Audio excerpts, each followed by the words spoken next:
Hey there, Knicks fans. How you doing? It's your boy Jonathan Macri with you for another episode of the Knicks Film School Podcast, where we hope you are joining us in good health and good spirits, whether that be on our YouTube channel, on the podcast feed, and are excited for another edition of Knicks 25 for 25, where we count down the top 25 Knicks of the last 25 seasons. As we've been doing over the last month or so, we are now more than are we? I think halfway through this. So we're about halfway through the list. Not quite halfway through the list. We're getting there. We're moving along. And today, of course, we talk about someone who is near and dear to the hearts of many Knicks fans, even though he was not part of a lot of winning when he was here. And I'm looking at one of those Knicks fans right now, Andrew Claudio. Hello, sir. How are you? Hello, John. I am. This is the fan favorite in me that I get to finally talk about. This is from this era, from pretty much post Ewing to Amari, which could be looked at as the dark days in Knicks history for sure, unless you want to go to the 2010s, which had some dark days as well. But for me, this is my dark days, and yet I'm still able to find a player that for me is ranked the highest in Jamal Crawford. And find ways to celebrate him. It's funny you say that because I think your relationship to Jamal Crawford and my relationship to Jamal Crawford as a Knick at least differ a lot, even though our rankings are very similar. And you could actually see on the screen Jamal Crawford, of course, checking in at number 16. So we're 10 down, 15 to go. Yeah, that's not halfway. And you have him at 14. I have him at 16. So it's funny, the rank, I am the only person who actually ranked him at 16, which is what he turned out to be. But the other rankings, I mean, we have as high as 9, we have a 10th place ranking, but it looks like, every single person, this is interesting to me. Every single person had him at least 18th. And even though he is back-to-back with Marbury, if you guys could see, I know it's small on the screen there, where we have the column for the average, Marbury was part of a little group of 4 guys that were all between an average of 18.3 and 19.4. So like Marbury, Kurt Thomas, Isaiah Hartenstein, Emmanuel Quickley, like, a couple of votes go a little bit different, or a couple of ranks go a little bit differently. And the order of those guys could have been switched up significantly. As it turned out, Marbury and Crawford end up back-to-back, which is appropriate because they played a bunch of games together, obviously. But in terms of how the faculty thought of them in totality, very different. Because you see Marbury's weighted average 18 point, I don't know why I keep saying weighted average, just average, 18.33, whereas Crawford 14.75. Crawford's actually very close to the next group of a couple of guys. We'll get to them soon. So this is all to say that in the estimation of the Knicks Film School faculty, there is a gap between Jamal Crawford and Stephon Marbury. And as I kind of teased on the last episode, I was the only person in the faculty who had Marbury ranked higher than Crawford. I'll get into why that is in a bit. But first, we're going to go through Jamal Crawford's resume, which we do at the start of all of these episodes.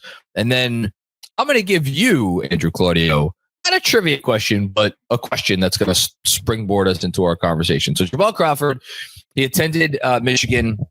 He was drafted in 2000 by the Cavs, and then he was immediately traded to the Chicago Bulls, where he spent 4 seasons or 5 seasons. I want to say 4 seasons, because he signed his next contract started with the Knicks. Most career seasons. 4 seasons. What's that? 4 seasons with the Bulls. Yes. The most career points from the 2000 draft class. Wow. I should have looked at this ahead of time. Was that the Mike Miller draft class? Yes. It's known to many in the draft world as the worst draft of all time. Mike, was that also Kenyon Martin? Yes. In fact, can you name the 3 one-time All-Stars from this draft class, John? Was Kenyon Martin? That is one time All-Star Kenyon Martin, the number 1 overall pick. Mike Miller never made it. Never made it. These are pretty obscure, known for just making one All-Star team ever, guys. I'll throw out some names that I don't. Was Theo Ratliff in this draft class? Nope. He was a one-time All-Star. This is not the right answer, but because I think this guy was drafted in the 90s. Brad Miller? No. Of that ilk, though, like that obscure of a player. I mean, there's one Olympian in there, one gold medalist actually. Came a few years later, so he's not the answer. A gold medalist. Mm-hmm. I was about to say Taurean Prince. It's not Taurean Prince. No. I think you meant Tayshaun Prince. Taurean Prince. Is he still in the league? Still in the league. Yes. Don't ask me what roster. Give me the answer because I'm not going to get it. Michael Redd made oh my God. one All-Star team and was on the Redeem team of 2008. And then the other player is largely associated, I think, unfortunately, as being like the one-time All-Star that a lot of people go to invalidate one-time All-Stars, or just saying like All-Star player. Like, oh, Jamal McGlure made an All-Star team. What are you talking about? Jamal McGlure. So 3 one-time All-Stars from this draft. One player with like Jamal Crawford's your all-time leading scorer. One player more than 15,000 career points. Only 4 with at least 10,000 career points. Michael Redd, Mike Miller, and then the guy that has the most win shares from the draft, Hedo Turkoglu. I would have swore on my kids that Michael Redd made at least 2 All-Star teams, because I'm just looking at it now. Not only did he make an All-Star team, he made All-NBA the season that he made the All-Star team. All-NBA third team, but still, I mean, All-NBA is like top 15 is different than one of the 24 best. That more speaks to the state of the league at that point in the NBA. 2003, 2004 season, those were some dark times. But here's why I would have swore it. Here were his scoring averages the 4 years after he made All-Star by averaging 21.7 points per game, 23, 25.4, 26.7 points per game in the 2006-2007 season, and then 22.7, then 21.2. So Michael Redd had like a real career there for a while. I'm going to keep going with the resume, and then I'm going to get back to the points thing, because as you said, Jamal Crawford more points than anybody from the draft class. He was traded to the Knicks in 2004 along with Jerome Williams, shout out Junkyard Dog, friend of the pod, for Dikembe Mutombo, Othello Harrington, Frank Williams. I have an autographed hat from Frank Williams. Shout out Frank Williams and the memorabilia he provided you. There it is. And Sherry Trubansky? Cesare Trubansky. No, I'm sorry, it's Sherry. That's Sherry Trubansky. Yes. We've checked with the committee. Thank you. Jamal Crawford, 3rd in total 3-pointers made, 6th in total points, and 12th in total win shares over the 25 seasons that we are talking about. And then finally finished 14th. He received 4 votes. We're 6th man of the year in the 2005-2006 season. And of course, you have that up there because Jamal Crawford, the 6th Man of the Year award is not named after Jamal Crawford. It is named after John Havlicek, who is one of the 30 greatest players of all time, and just so happened to come off the bench for about half of his career with the Boston Celtics. But I think if you say the words prototypical 6th man to an NBA fan today, I think Jamal Crawford is the guy that comes to mind, which leads me to my question for you. Of the Knicks who made our top 25, and I think at this point, I think folks can assume probably, without giving away the rankings, who are the other folks that make our list. Maybe that's an unsafe assumption, but I don't know. I think it's pretty safe. Where does Jamal Crawford's career rank for you? Is he among the top 5? Is he among the top 10? And I ask this purposefully because I think Jamal Crawford has a career that is really interesting. Never made an All-Star team. as you alluded to. I don't frankly ever think he was close to making an all-star team. And yet finished with 19,419 career points, which not only is the most from his draft class, I'm quite certain that ranks him at least in the top 100 of all time. I will go ahead and I will look that up to just confirm that. But he is not one, not two, 3-time Sixth Man of the Year award winner. He also finished second in Sixth Man of the Year voting, third in Sixth Man of the Year award voting, fifth in Sixth Man of the Year voting. Like, he became a super important bench piece on a lot of good teams over a lot of years and averaged 20 points, 1, 2, 3, 4 different times, all of which came when he was coming off the bench for teams, whether it was the Hawks, the Clippers. Didn't quite do it when he was with the Timberwolves towards the end of his career. But like, average 20 points, you said? Am I looking at per 36? You might be at per 36. I'm looking at per 36. That's my bad. He actually never averaged. He averaged 20 points once. It was with the Knicks. And then he averaged 19.7 another year, 18.6, 18. So he averaged over 18 points 4 times. Sorry about that. But to your point about like going to the per 36, he was as good a scorer as anybody if you even the playing field. And it's why, look, Mike Brown, not Mike Brown, now I'm doing it. Larry Brown did nothing right during his one season as Knicks head coach. And I now adjust that to he may have done one thing correctly, and it's he identified Jamal Crawford's ideal role on a winning team in the NBA. 60th, by the way, all time in points. 60th all time in career points. Like that's not nothing, right? And I think Larry Brown, for everything that went wrong during his one season as Knicks head coach, the one thing that he did identify is that Jamal Crawford is probably best suited to be a sixth man. And it's why if you look at his Knicks tenure, the one season where the majority of the time came off the bench was 05-06. And it's when he played 79 games, had 27 starts that year and finished to what the graphic said, 14th in Sixth Man of the Year, getting several votes. And it's why when the Knicks eventually decided to like trade all their guys and start pivoting toward we're building cap space for the 2010 offseason, a team identified, hey, this is a guy we should go get to be our sixth man. And within 2 seasons after that, he was literally winning the award for the Atlanta Hawks. This is of careers that we've seen here. I think just going through the list, it's probably 8th or 9th. So of best careers of the players on the top 25. The question I'm now going to pitch to you, does he have the best career of anybody we've talked about so far? Because it's him or Derrick Rose in my mind. So I think so here are the guys to me, unequivocally, you have to put above Crawford. Derrick Rose, the man won a freaking MVP.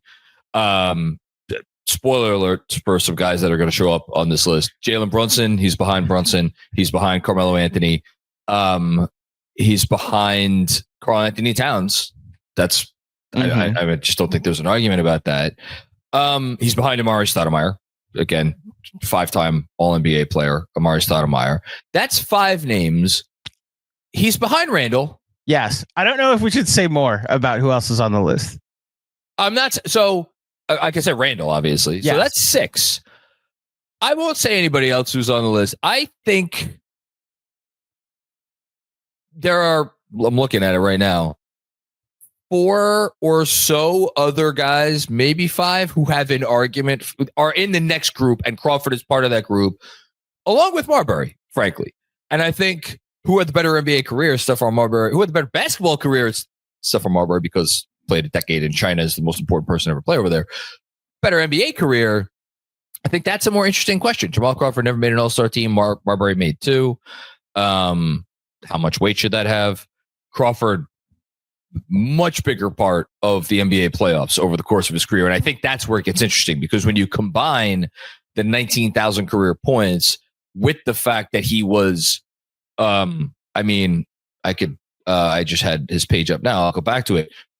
again, the reason why I asked this question is because the resume that we're talking about for this player largely has nothing to do with the Knicks. And to that point, member of 4 conference semifinals, and he made the playoffs a total of 6 times.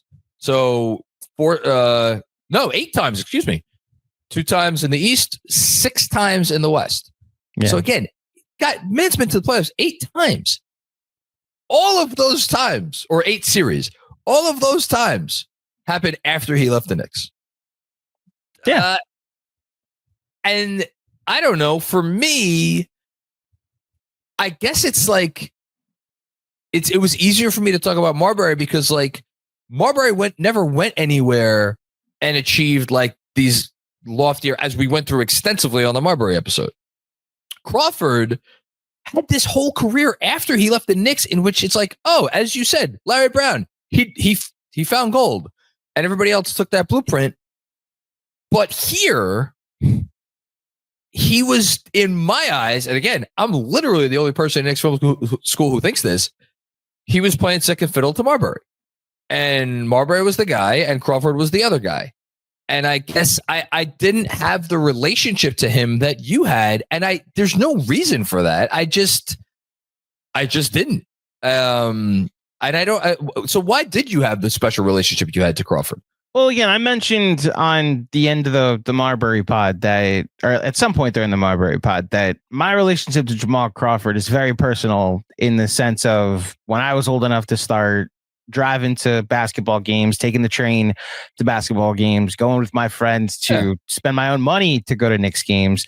And like, it's twofold. Like, shout out to the New Jersey Nets. It was much cheaper to live on Long Island and drive the hour it took to the Izod Center for $5 Nets tickets if you wanted to see Kobe in town or LeBron in town or the Celtics Big Three than it was to go watch a 25-win Knicks team at the Garden, even though it was a shorter train ride.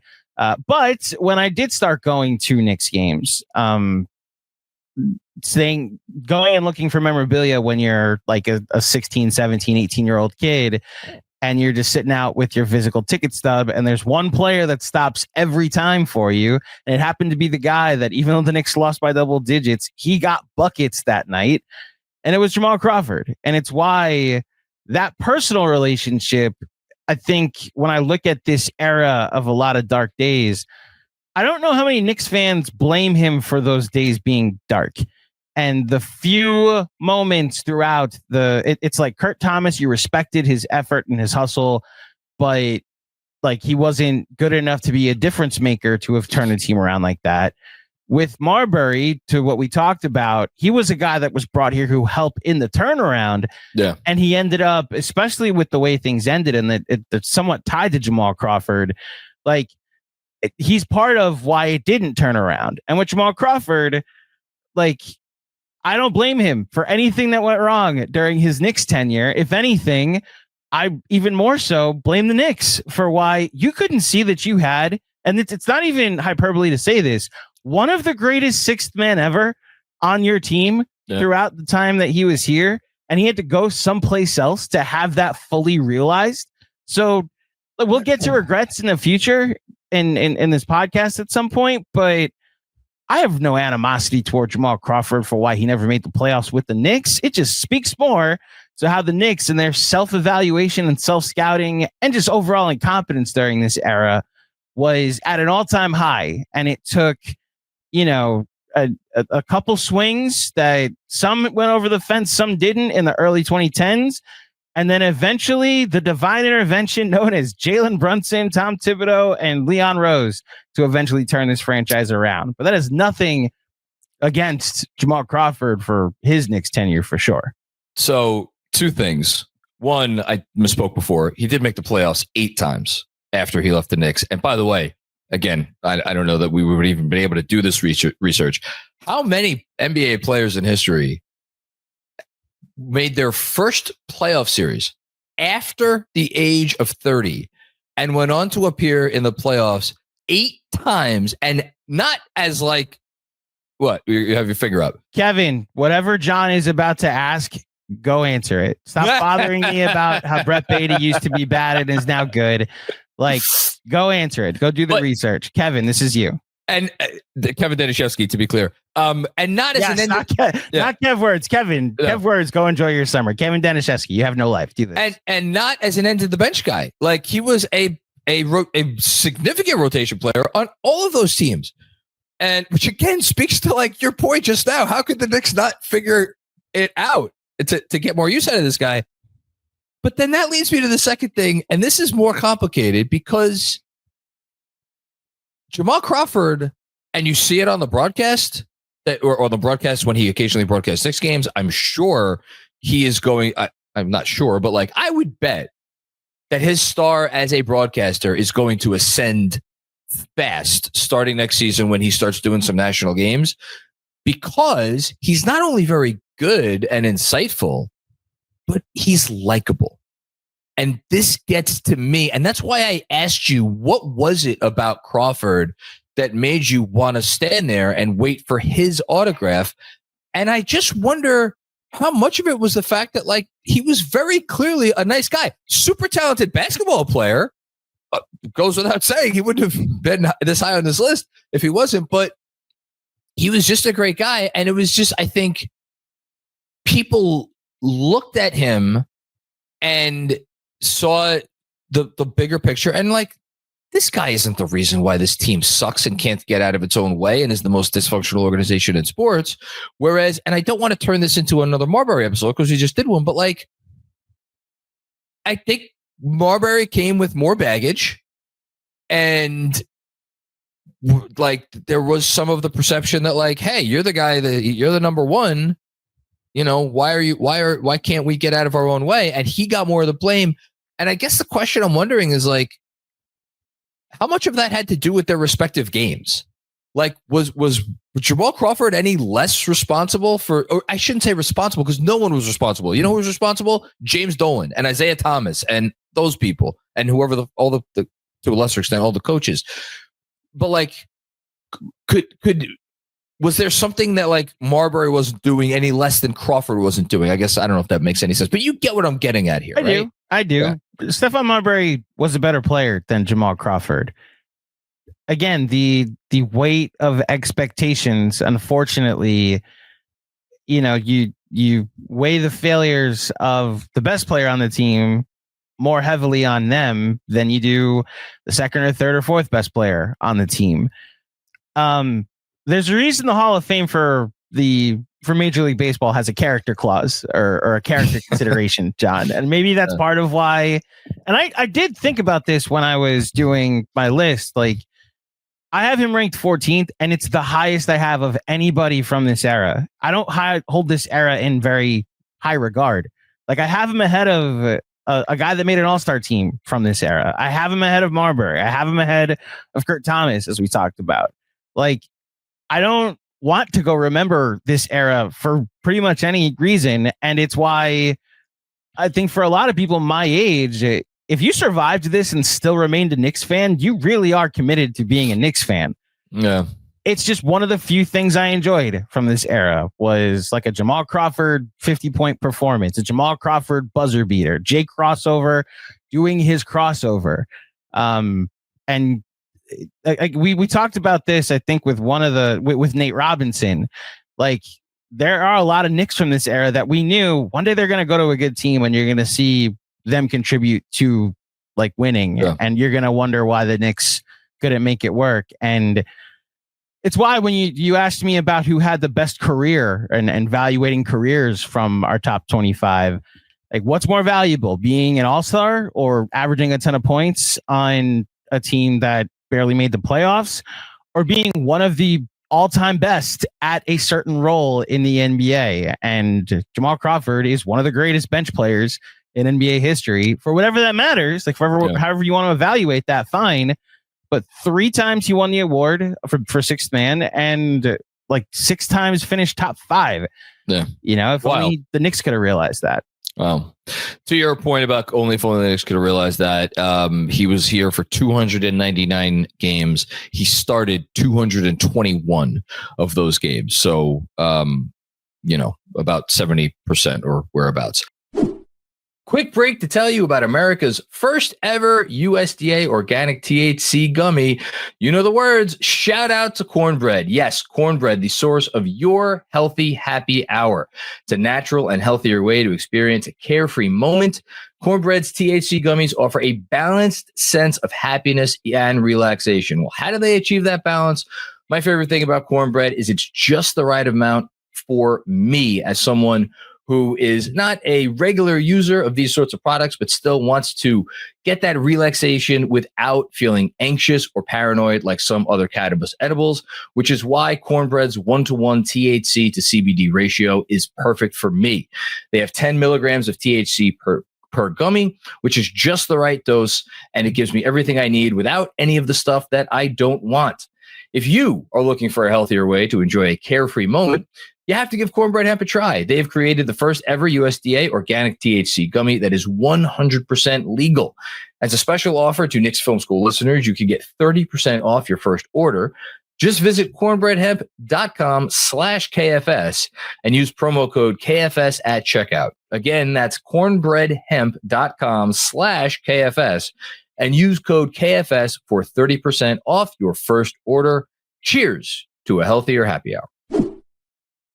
Let's get into the categories, starting with, of course, as we do for all these episodes, best memory / lasting image as a Knick. Again, you go and do research for this category, whereas I just kind of go. Like the whole point of the category to me is like, all right, when I think of this guy, what pops into my head?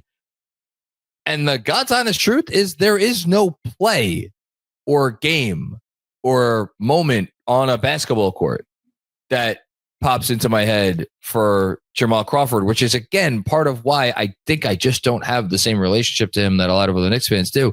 So my answer to this question is going to be more of a collective answer, which is that when the Knicks briefly had their flirtation with, like, hey, maybe we might be an 8 seed in, what was that, 2007-8 season? Or 2006, 2007 season, I think. The one where Isaiah Thomas got extended after they were like in the 8th seed for a day. Just him being a part of that group where it was like very briefly, it was like, oh, wow, maybe it's coming together. Maybe this absolutely insane experiment, with Steve Francis was still on the team and Nate was there and David Lee was still there and Marbury was there. I think Eddie Curry was still there. Like all these guys from that era, like, hey, wow, maybe this NBA Mad Libs roster is actually going to do something. But again, it's not a specific Jamal Crawford thing. I don't have one of those. I'm sure you do.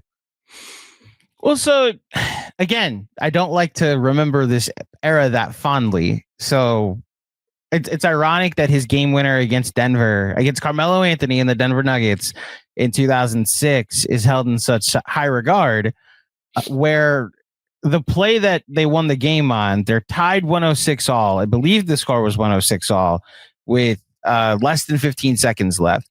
And he went to make a pass and it was knocked away and it looked like the Nuggets were going to have a fast break.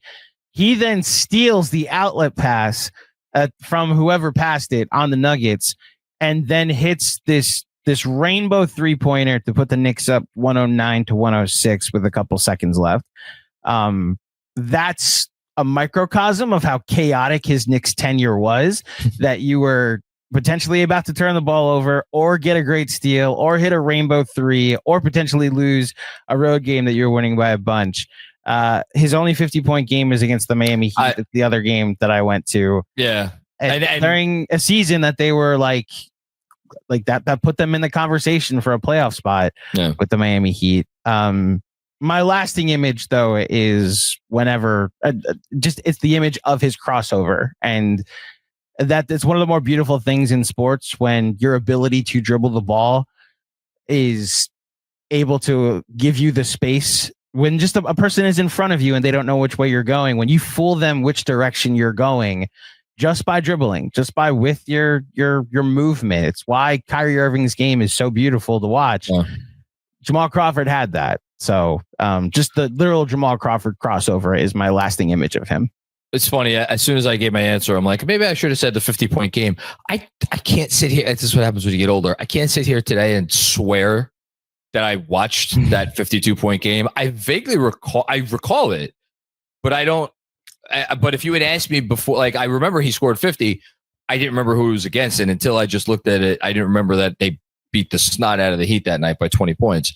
I think that's probably the right answer, though. See, I'm a dork. I scored this game at home on my couch that night. Of course you did. So yes, this is how I paid attention to it. Now, again, this was during a time in Knicks history where I'd get like 25 games into a Knicks season scoring games, and I'd be like, all right, screw this. Like, I need to go do something better with my time. They're down 20 at halftime. Okay, that's enough of this season.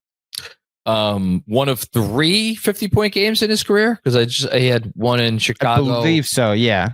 Yeah, he had one in Chicago, and then the most famous one. Four? Yeah, he had a. Okay, so go ahead with what you were going to say. I was going to say the most famous one is the one he had at the very end of his career with the Phoenix Suns. He had one with the Warriors. Oh, he had one with the Warriors. Okay. Yeah. Yeah, the Suns one was overtime. It was in 2019, and they lost that game. That was man. He came off the bench and scored 51 freaking points. My God, but this is who Jamal Crawford was. If you caught him on the right night, man, he just, he when he had it going, he had it going. Devin Booker, by the way, for that Suns game, sat out. Mikal Bridges, 10 points in 37 minutes. Shout out to Mikal. Bridges. Still played. Game 82, Mikal Bridges. There you go. Okay, biggest regret / something you wish would have gone differently or better, even if it was out of their control. This could be the answer for all the guys from this era. Just, wish the team had been better. So it's on the Barber episode, I said my biggest regret was that, and again, this was something against Crawford. I wish they didn't trade for Crawford because I just don't think that pairing made the most sense. You know, my answer is for this one. I wish after they got Crawford, they had traded Marbury sooner. Yeah. All right. Let's see. Not again. Crawford was meant to be a 6-man, but like maybe have a roster that was more conducive to Crawford's talents. Not that he was the level of NBA player who you like made roster decisions around, because I think he just wasn't.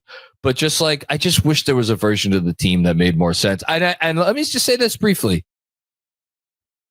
There was, I'll get roasted for this. I remember there being a kinship between him and Eddie Curry on court. Those two guys had something together. Maybe it was because of the fact that I don't know how long the overlap was, but there was some overlap between him and Curry in Chicago. So they played together for a few years there. I don't know, but like I remember watching him and Curry, and when Curry was at his best, I feel like Crawford was usually prominently involved. Good answers. So I already mentioned that like my easy like poster for biggest Jamal Crawford regret is the Knicks didn't know what they had. And other than Larry Brown identifying he's probably best suited coming off the bench, nothing was very much done right during his Knicks tenure as far as putting him in the best position to succeed. However, when they finally got a coach and a new regime in 2008, they got off to a 6-5 start. I was wondering if you were going to go this way.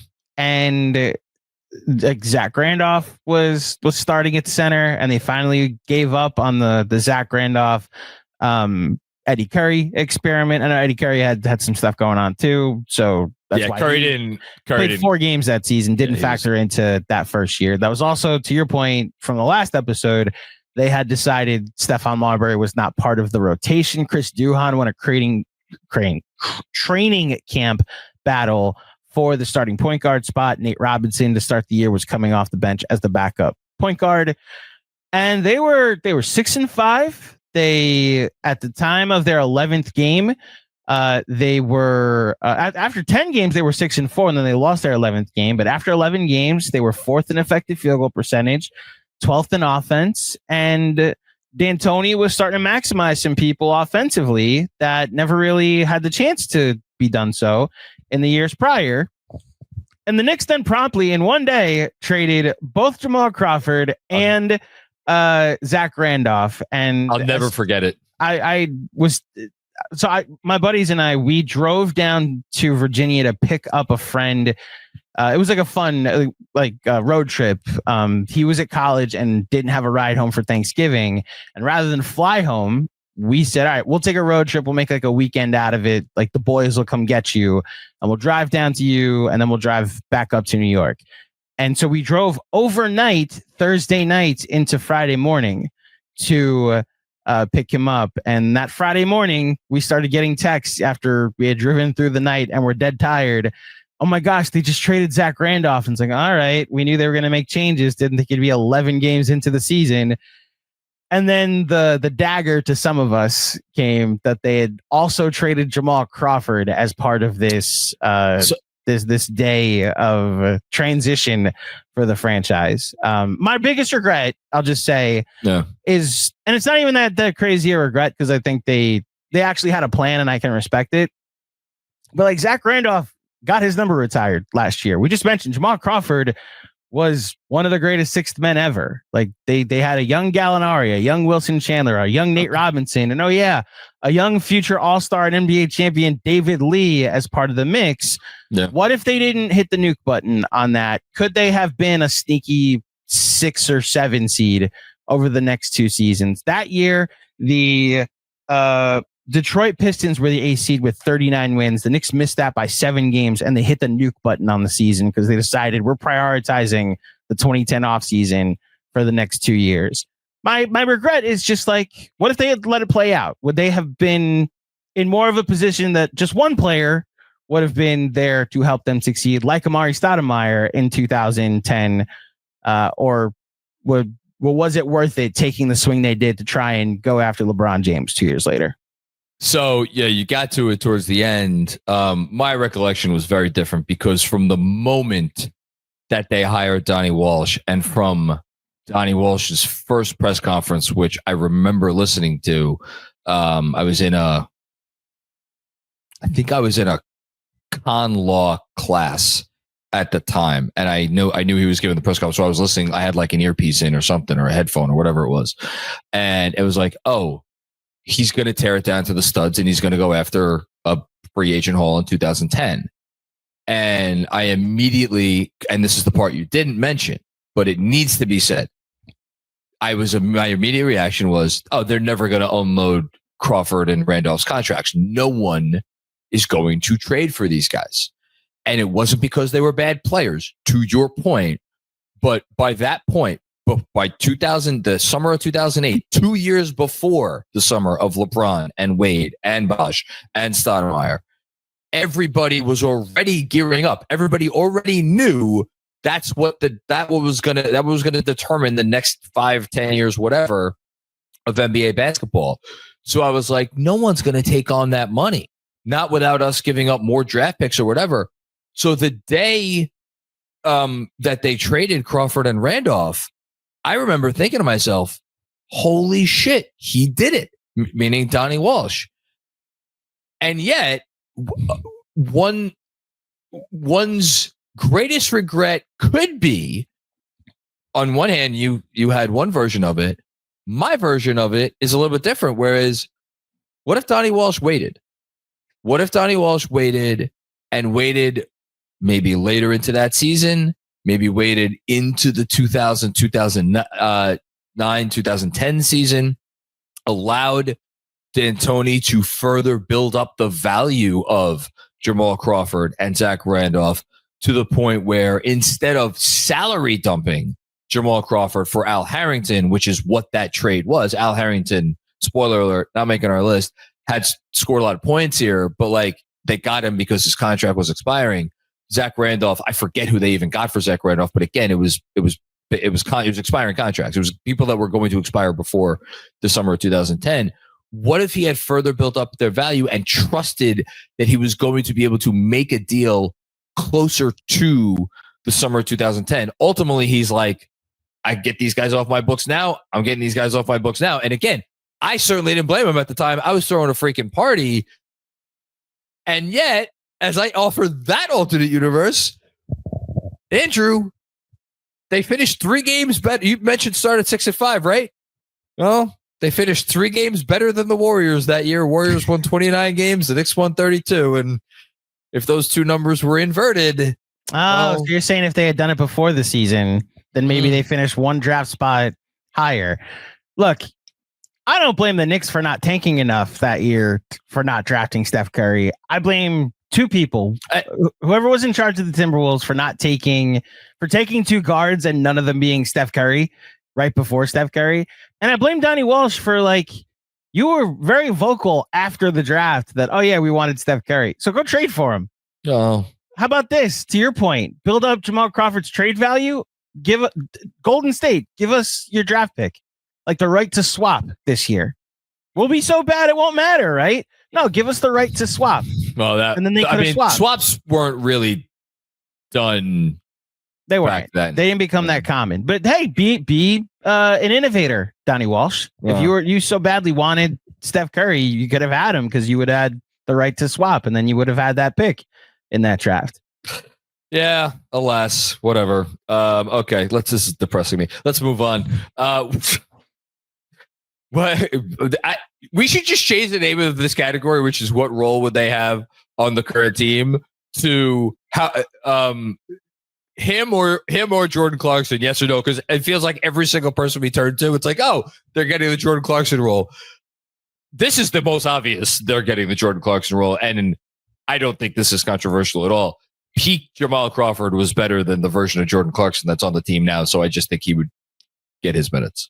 Again, like the Malik Beasley, the Deuce McBride, the Josh Hart conversation become much easier if you have one of the greatest sixth men ever as like the spearhead of your backup offense, your offense again second units. That's going to close a lot of games as well. Yeah. He would have fit on literally any good team, especially one that's going to maximize their offense like the Knicks are going to do this year. Yeah. And like him and Cat would have had great synergy. He could play next to Jalen Brunson for limited minutes because the defense would have been what it was, but you could take advantage of some second units with them two on the court together. Every good, like when Quickly had his great sixth man of the year season, it was like, oh, like this is like what Jamal Crawford could have been if he was like with the Knicks in his ideal role. I will just add, we talk a lot about Karl-Anthony probably came along, if he had come along 5 years earlier, is he considered one of the 25 greatest players ever or whatever, those sorts of conversations. Jamal Crawford,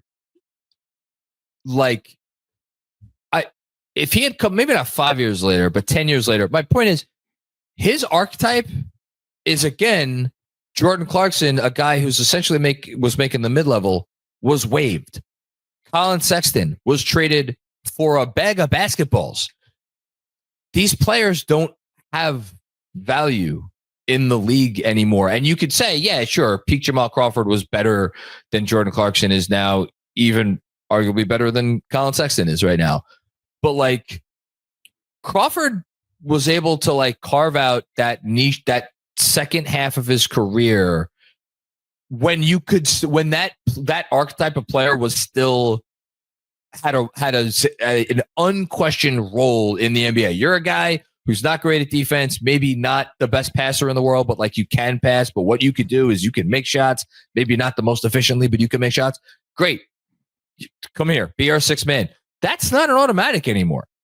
So he was a player of his time in a good way. And I think he benefited from that. So I agree with you. He would play here. He would have a role here, but like the notion that he's, go look at some of his minute averages on those the teams he was a six man for over his 30s, like he was averaging 30 minutes a game. He wasn't averaging here. That wouldn't happen here. No. Yeah, I guess there's. You made the case that Kurt Thomas would find 20 or so minutes. Wow, I'll die on that. I know. Rest in peace. I do believe there is a ceiling of like 23, 24 minutes for Jamal Crawford on this version of the Knicks for sure.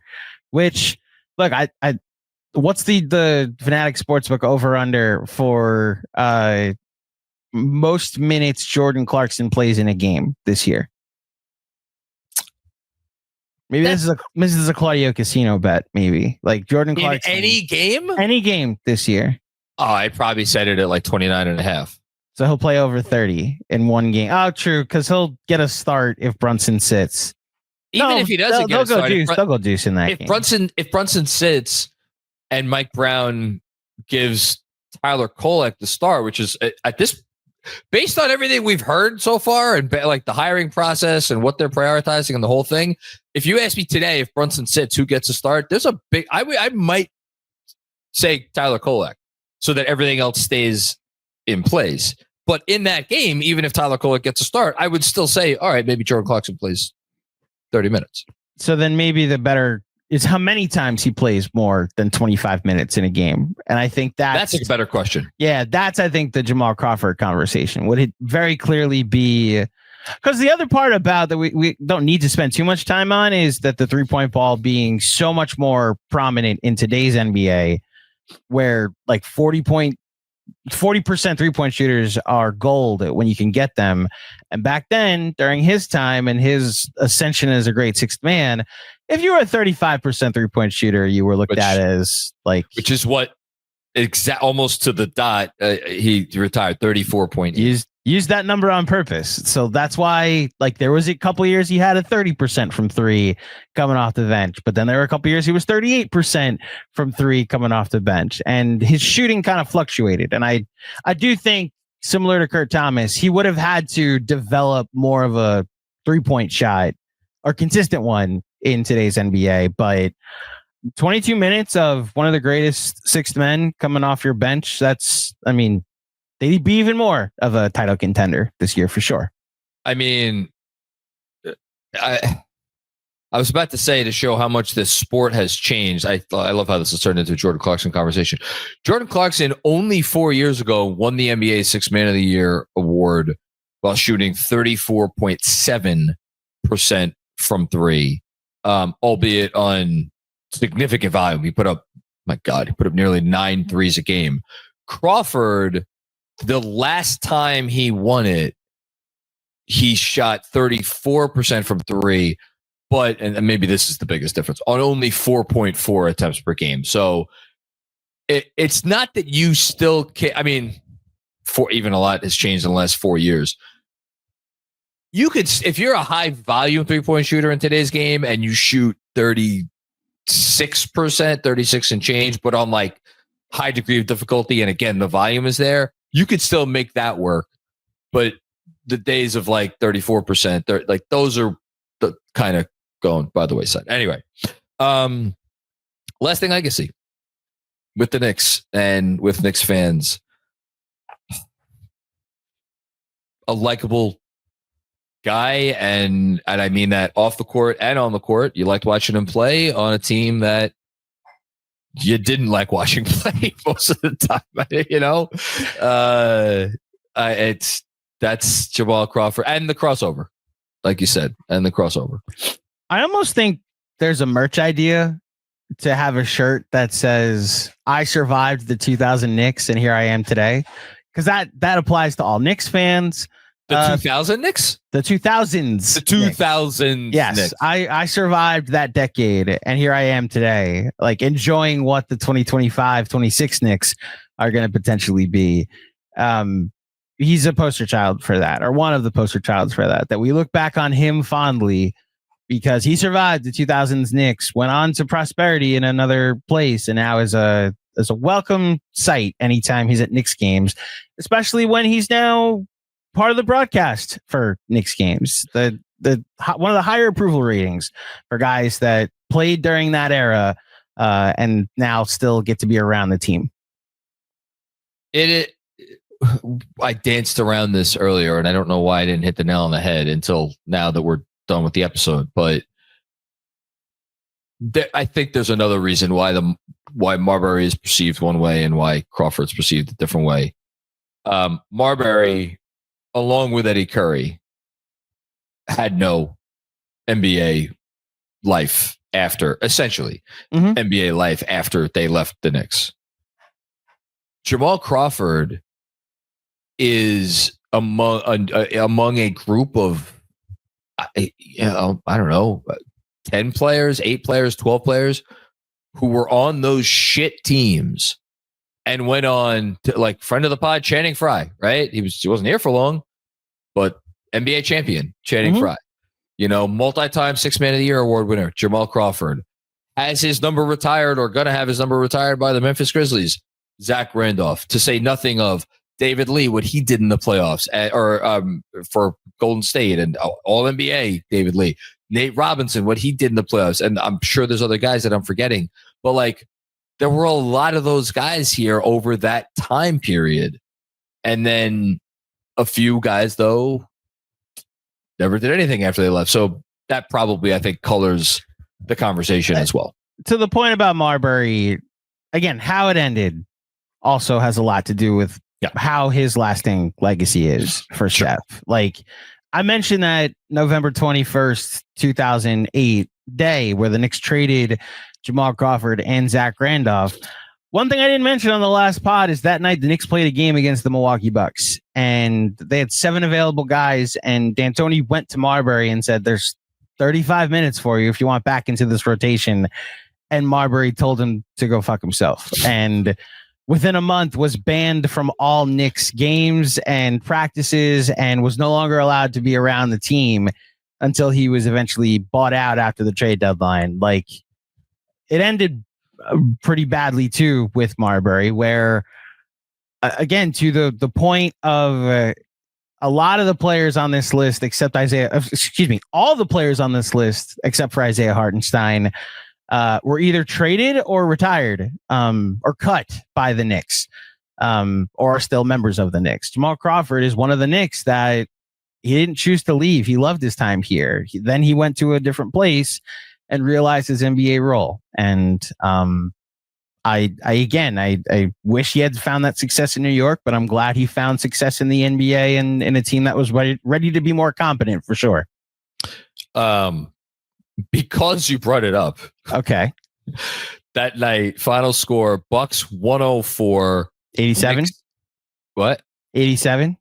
There's no way you remember that. I looked it up recently. So, like, in doing this, I do remember that night the controversy, and it was like 10 something to 80 something.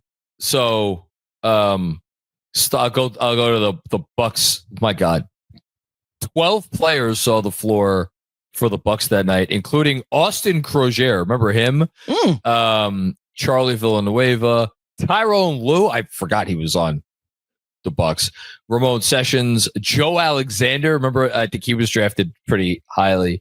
Andrew Bogut and Richard Jefferson both started for the Bucks that night. Luke Ridnour, man, talk about an NBA Mad Libs roster. Here are the guys who saw minutes for the Knicks. Chris Duhon played almost 43 minutes. He led the team in scoring, 20 points. Nate Robinson started and played 40 minutes, 19 points for him. David Lee, 39 minutes. Of course, got a double-double, because when did David Lee not get a double-double? The other 2 starters, Quentin Richardson and Wilson Chandler. And then the only 2 guys who got off the bench for the Knicks that night, Malik Rose and Anthony Roberson. I just pulled up Anthony Roberson's basketball reference page. Forgot this person existed. Wow. Okay. And then just a notable name on the DNP list, Stephon Marbury. Yeah. Anthony Roberson apparently scored 19 points in a game in December for the Knicks. Man. That is his highest scoring game as a Knick. Next highest scoring both games came in. He scored double figures twice in his Knicks career. Anthony Roberson, who, by the way, will not be appearing on the 25 for 25. Both double-digit games came against the Cavs. You hit on it earlier. Phenomenal. These two first D'Antoni seasons, because to your point, Donnie Walsh very clearly was targeting the 2010 offseason as nothing matters except clearing the books for that offseason. Yeah. It made every game for the next two seasons feel so this doesn't matter. This is just your buy. Eventually in 2 years, maybe Knicks games will matter again. Exactly it. So it's why, look, I was annoyed and sad when Jamal Crawford was traded. I understood, okay, you said these two seasons don't matter. Now they really don't, because now my favorite player is not on this team anymore. So we'll see you in 2010. It's wild because the Sixers, the NBA intervened. I mean, shout out to Yaron Weissman and tanking to the top. The NBA intervened and made the Sixers essentially fire, Sam Hinkie, for what essentially was a 3-season tank job, right? But he was starting to go on the way out in the middle of the third season. Donnie Walsh very clearly is these 2 years we're just flushing them down the shitter, and nobody said anything, nobody did anything. That was there was a difference in they didn't have a sixth or a rookie of the year candidate or rookie of the year winner. I forget where Michael Carter Williams won. I think he won. So they didn't trade the rookie of the year because they were just doubling down on being bad and being bad and being bad. It was a different kind of rebuilding, And maybe, I don't know if this had to do with why they hired him, but D'Antoni made them let me choose my words carefully here, a version of watchable. Al Harrington averaged 20 points a game while he was here. Again, I waxed poetic about a 6-4 start and how they could have gotten a 7 seed that year. Man, Chris Duhon, big fantasy basketball pickup if you had him in those days. Most assists in a game for a Knicks point guard ever. Chris Duhon. Yeah. Oh, man. Again, I survived the 2000s and now I'm here. Let's do the t-shirt. Come on, we can do it. We started with the 2000 Knicks and now we're here. I don't know. Is Drake canceled? Is he still around? He's not canceled. He just took a gigantic L is where Drake is. Yeah. Okay. All right. Started from the bottom and now he's just very back at the bottom. And to any Drake stands watching this that object to that scoreboard. You have no reference for. I have absolutely nothing to offer this guy. Yeah, he's just. From my understanding of the situation, when you enter into a rap battle and it ends with you sending litigation to your opponent, you lost. Kendrick Lamar, right? Yes, Kendrick Lamar. Okay, I got that. That. Drake is not like him, is what Kendrick Lamar. No, I knew who the. You Not Like, I knew that was Kendrick. Yes, You Not Like Us. That's the name of the song. You Not Like Us. And we're going to end this episode before I get asked any more questions about the current state of hip hop. There you go. Or I tell any more Al Harrington stories. This was great. These episodes are really getting fun, Andrew. I'm glad it got to 10 episodes before they're really getting fun, John. No, I know what you meant. We're having a lot of fun reminiscing with some of the guys in the 2000s. So. As I take a peek at who's coming up next, this will be a real selling point. I was about to say the next episode might be as boring as the player we're going to talk about. No spoilers. Please tune in. No, listen. The next episode could get really interesting depending on which direction we go with it. That's called a teaser, folks. All right. So check out us the next episode when that drops on Wednesday for number 15 on our list. And I don't think you heard this at the top of this episode. Please follow us on social media where you can find us at Knicks Film School. That is SKOOL. Again, the content on social is a little bit lighter during the summertime, but please follow us anyway because we'll be getting more into that sort of stuff once the season starts. Obviously, if you dig the show, please do take the time to support it in any way you can. Drop a review, a 5-star rating, or just tell your friends about Knicks Film School and this cool thing that we are doing during the summer to pass the dog days of August. We will be back again with another episode very soon. Until then, everybody, enjoy the start of your week and take care.